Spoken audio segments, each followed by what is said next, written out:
रोज तोहर याद गे जई के ससुरावा में होई भी आबाद गे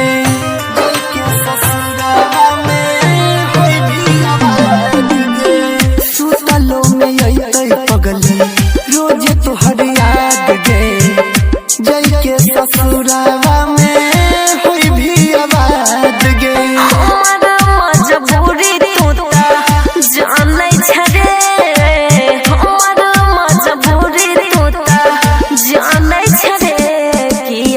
के वीडियो कॉल छोरा कहनै छरे किया के वीडियो कॉल छोरा कहनै छरे किया के वीडियो कॉल छोरा कहनै छरे कॉल छोरा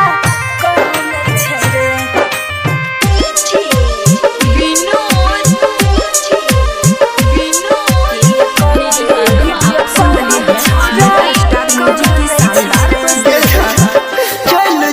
पगली जब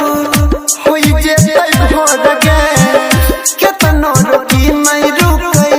आँखिया सलोर गे नहीं छै कोनो कसूर रे छियौ हमे मजबूर रे केतनो कहै छियौ ने मानै छै रे केतनो कहै छियौ ने मानै छै रे किया के वीडियो कॉल छोरा कहनै छै रे किया के वीडियो कॉल छोरा कहनै छै रे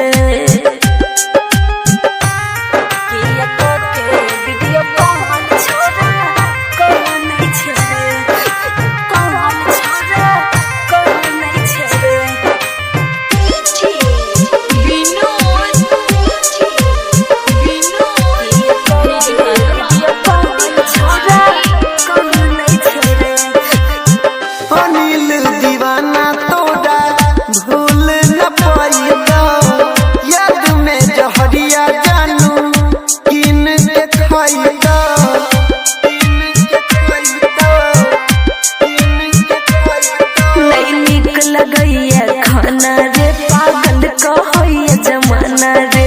सुने परवीन किए फानै छै रे राइटर नीतीश किए फानै छै रे किया के वीडियो कॉल छोरा कहनै छै रे